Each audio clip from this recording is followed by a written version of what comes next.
Hello guys, आज हम लोग डिस्कस करने वाले हैं प्रोफेशनल एथिक्स का शेड्यूल नंबर 1 में पार्ट 1 में क्लॉज नंबर 11। क्लॉज नंबर 11 बच्चों ये बात करता है कि अगर कोई सीए इन अ प्रैक्टिस जो है, अगर वो सीए के प्रोफेशन को छोड़ के कोई दूसरा ऑक्यूपेशन या फिर बिजनेस करता है और तो वो क्या होगा, वो गिल्टी माना जाएगा। और उसने क्या नहीं ली, परमिशन नहीं ली, जनरल या फिर स्पेसिफिक परमिशन नहीं ली काउंसिल से, तो वो क्या माना जाएगा, गिल्टी माना जाएगा। तो देखते हैं क्लॉज नंबर 11 कहता है ACA in a practice can be guilty of the professional misconduct if he engaged in a business or a occupation other than the profession of the CA without the general or a specific permission of the council. Without the general or a specific permission of the council. अब देखते हैं पर general permission में क्या क्या आता है। General permission में टोटल आपके 14 पॉइंट आएंगे। पहला पॉइंट है आपका employment under CA in a practice। मतलब बेसिकली अगर जनरल परमिशन में जो काम लिखा गया है वो एक CA प्रैक्टिस कर सकता है, उसको स्पेसिफिक परमिशन लेने की ज़रूरत नहीं है, ये अलाउड होता है। जनरल परमिशन में एम्प्लॉयमेंट अंडर CA प्रैक्टिस, आप किसी भी CA मतलब किसी भी CA फर्म में एज एन एम्प्लॉय काम कर सकते हो। दूसरा प्राइवेट ट्यूटर बन सकते हो, private tutor. And third is the author of a book and a article. आप क्या कर सकते हो, आप कोई बुक और ए आर्टिकल के ऑथर बन सकते हो। उसके बाद author of a book and a article. And A fourth point is the suppose आपने पहले LIC लाइसेंस जो है वो आप बेचते थे, अब आपने वो काम तो बंद कर दिया है, लेकिन अब जो भी आपने LIC बेचा था उसके अभी आपको क्या मिल रहा है, कमीशन मिल रहा है, रिन्यूअल कमीशन, तो वो अलाउड होता है।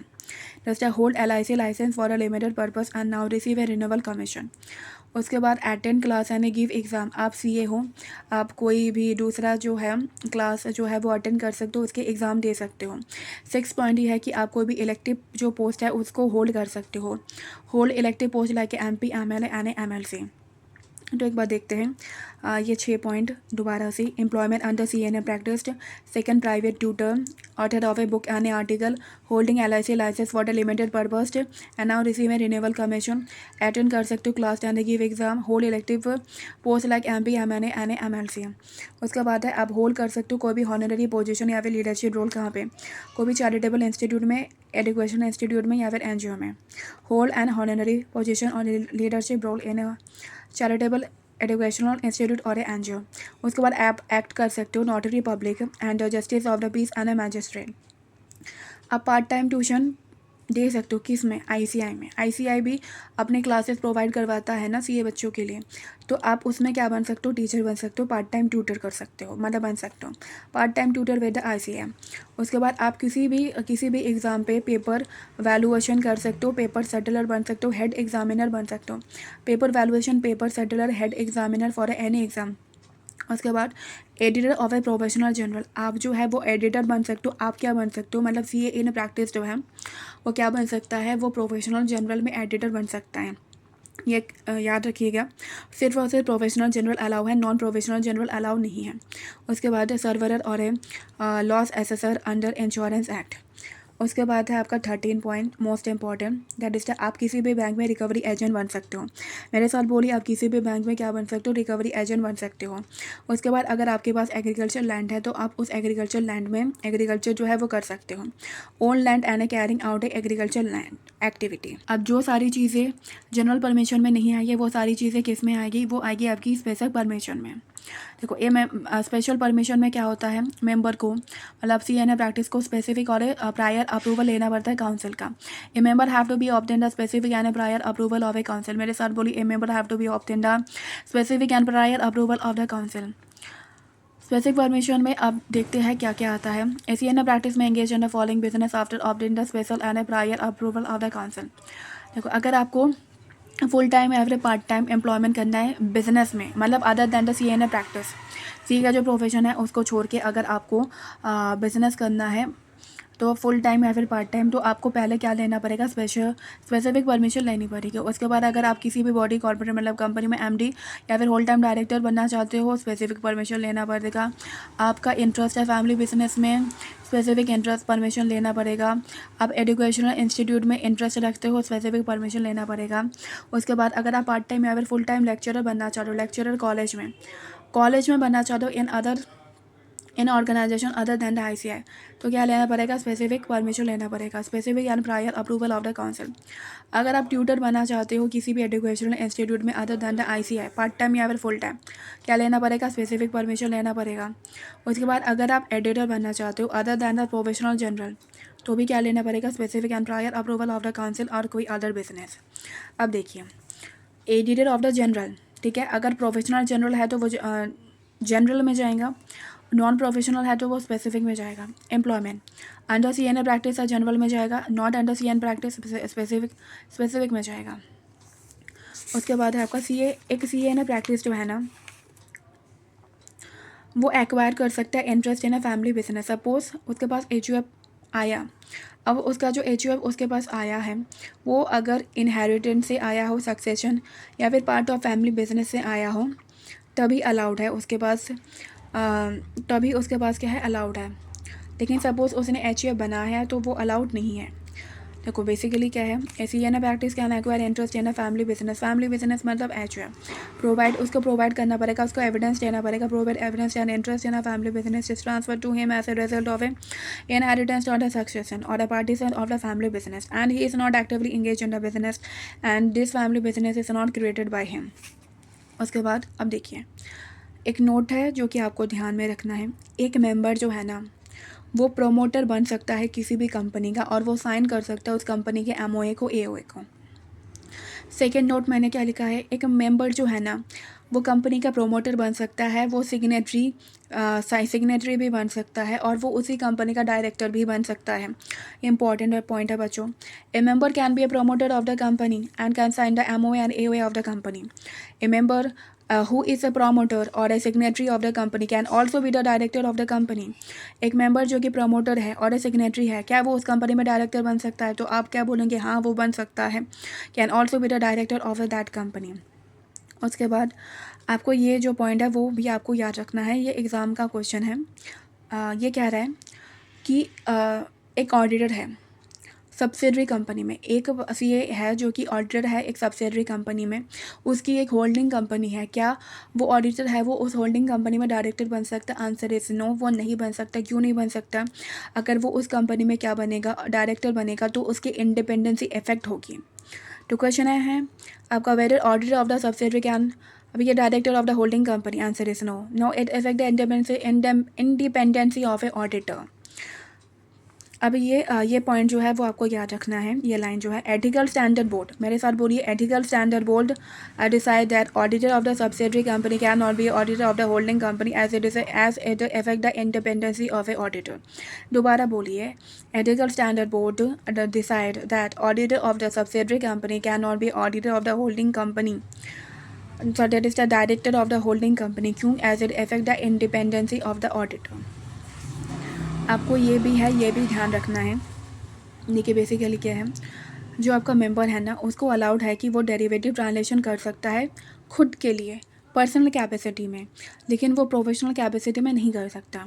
तो इक्विटी और करेंसी डेरिवेटिव जो है, इक्विटी और currency derivative, equity and currency derivative allowed होता है, लेकिन कॉमोडिटी डेरिवेटिव अलाउड ही नहीं है, कॉमोडिटी डेरिवेटिव अलाउड ही नहीं है। As per ethical standard board, a member can allow for a derivative transaction in his personal capacity but not in a professional capacity, that is for the client. So equity and the currency derivative is allowed। उसके बाद ये वाला जो line है, मतलब ये वाला जो पॉइंट है वो भी आपको याद रखना है, ये क्लॉज नंबर 11 में ही है। ये कह रहे हैं कि प्रैक्टिसिंग CA में एंगेज इन ए रेगुलेशन 190A बात करता है आपका जनरल और है स्पेसिफिक परमिशन, जो कि मैंने आपको स्टार्टिंग में बता दिया। रेगुलेशन 191 में भी वो काम कर सकता है, मतलब इंगेज हो सकता है। जैसे प्रैक्टिसिंग CA में एक्ट ऐसे वो कौन सा मतलब एक्ट मतलब क्या क्या बन सकता है, वो एडवाइज़र बन सकता है, लिक्विडेटर, मेरे साथ बोलिए, adviser, liquidator, trustee, executor, arbitrator, या फिर representative of a costing, financial matter, tax matter में वो क्या बन सकता है, रिप्रेजेंटेटिव बन सकता है। टैक्स मैटर में वो क्या बन सकता है, रिप्रेजेंटेटिव बन सकता है। फाइनेंशियल मैटर में रिप्रेजेंटेटिव बन सकता है, या फिर उसको अपॉइंट किया है सेंट्रल गवर्नमेंट ने या फिर स्टेट गवर्नमेंट ने। ये बच्चों आपका इंपॉर्टेंट है, याद रखिएगा, किसने अपॉइंट किया है, अपॉइंटेड बाय द सेंट्रल या फिर स्टेट गवर्नमेंट या फिर कोर्ट ऑफ लॉ या फिर अदर लीगल अथॉरिटी। लेकिन याद रखिए वो सैलरी कम फुल टाइम बेसिस नहीं होना चाहिए। वो क्या नहीं होना चाहिए, वो सैलरी कम फुल टाइम बेसिस नहीं होना चाहिए, मतलब वो फुल टाइम के लिए नहीं होना चाहिए। ये जो वो काम करेगा ना वो फुल टाइम के लिए नहीं होना चाहिए। But should not be A salary come full time basis, but should not be A salary come full time basis. उसके बाद बच्चों आपका एक एग्ज़ाम का क्वेश्चन है, बेसिकली एक सीए है। मैं आपको वो जो एग्ज़ाम क्वेश्चन है वो थोड़ा एक्सप्लेन कर देती हूँ। एक सीए है, उसने क्या कर दिया, उसने सेल किया है अपना डोमेन नेम रॉयल्टी कमाने के लिए। तो क्या वो उसको वो अलाउ है? आंसर इज नो, वो अलाउड नहीं है। As per regulation number 190A, selling domain name for a loyalty, selling domain name for the loyalty, it is a business. ये क्या है? बिजनेस है। Without approval it is not allowed, बिना approval के ये अलाउड नहीं है, बिना अप्रूवल के ये अलाउड नहीं होता। तो मेरे साथ बोलिए, जो सेलिंग डोमेन नेम है, डोमेन को सेल करना लॉयल्टी कमाने के लिए, ये अलाउड नहीं होता है किसी भी सीईओ को। क्यों? क्योंकि ये एक बिजनेस है, बिना परमिशन के ये अलाउड नहीं है। उसके बाद बच्चों आपका क्लॉज नंबर 12 देखते हैं शेड्यूल नंबर 1 में। ये कहता है कि कोई सीए इन अ प्रैक्टिस, उसने क्या किया है, उसने अलाउ किया है किसी दूसरे पर्सन को कि आप क्या कर दो, आप मेरे बिहाफ में या फिर मेरे फर्म के बिहाफ में क्या कर दो, साइन कर दो किसी में balance sheet, profit and loss report या फिर फाइनेंशियल स्टेटमेंट में। मतलब देखो, अगर आपको साइन करना है तो पहली चीज़, वो जो दूसरा पर्सन है वो सीए इन प्रैक्टिस होना चाहिए, या फिर वो सीए तो है बट वो पार्टनर नहीं है, तो वो भी अलाउड नहीं है। तो ये क्या कह रहा है, a CA in practised shall be a deem to be a professional misconduct if, उसने क्या किया, allow a person who is not the CA in practice, एक ऐसे पर्सन को अलाउ किया है जो कि सीए इन प्रैक्टिस नहीं है, या फिर वो सीए तो है बट वो पार्टनर नहीं है, CA but not the partner, to sign करने के लिए balance sheet, profit and loss report and the financial statement on his and the firm behalf. तो section 26 of A C act 1949 कहता है कि a person other than member of the ICAI, मतलब no person other than the member of ICAI sign document on a CA behalf. लेकिन आप किसी दूसरे person को, जो रूटीन के काम होते हैं, रूटीन के डॉक्यूमेंटेशन, उसका जो काम है वो आप उसको क्या कर सकते हो, डेलीगेट कर सकते हो। मतलब जो रूटीन का काम है आप किसी दूसरे पर्सन को डेलीगेट कर सकते हो। याद रखना वो रूटीन के काम होने चाहिए। Council clarified that the power to sign routine document on which professional opinion और authentication is not require may be delegated in the following instance. देखो क्या क्या काम डेलीगेट कर सकते हैं, issue of a audit query during audit, asking for information और inquiry of a questionnaire, letter forwarding draft observation financial statement, stamping करवाना, vouching करवाना, या फिर क्या करना, रूटीन के कॉरेस्पॉन्डिंग लेना क्लाइंट से, मतलब क्लाइंट से क्या लेना, रूटीन के जो काम चीज़ें हैं, काम के रिलेटेड काम, वो उससे आप क्या करना, रूटीन काम जो है वो आप ले सकते हो, लाइक ईमेल भेजना। या फिर issue of A memorandum of A cash verification and other verification, physical verification, ये इंपॉर्टेंट है बच्चों। Issue of A memorandum of A cash verification, other physical verification और रिकॉर्डिंग रिजल्ट इन बुक। उसके बाद issuing acknowledgement, उसके बाद raise कर सकते हो बिल, या फिर attending routine matter in A tax practice. मेरे साथ बोलिए, ये इंपॉर्टेंट है, attending routine matter in a tax practice subject to provision of a section 288 of the income tax act। याद रखना वो क्या नहीं, मतलब कुछ काम ऐसे है जो कि डेलीवेट वो नहीं कर सकता, लाइक वो सर्टिफिकेट इशू जो है वो नहीं कर सकता। एक क्वेश्चन देखते हैं, a C A Smart a C in practised was in Europe tour. मतलब बेसिकली ये क्वेश्चन ये है कि एक सी एन प्रैक्टिस है सी ए स्मार्ट, वो यूरोप के टूर पे गया है। अब उसके पीछे क्या हुआ, एक क्लाइंट को स्टॉक स्टेट में सर्टिफिकेट चाहिए, क्या चाहिए, स्टॉक सर्टिफिकेट चाहिए। अब उसके एब्सेंस में चाहिए, जो सी ए स्मार्ट ने अपने किसी दूसरे सी ए को बोल दिया, दूसरे सी ए भी नहीं था, वो क्या था, असिस्टेंट था जो कि सी ए था, लेकिन सी ए वो प्रैक्टिस नहीं है, कि तुम क्या कर दो, सर्टिफिकेट इशू कर दो। क्या वो अलाउड है? आंसर इज नो, वो अलाउड नहीं है, वो अलाउड नहीं है।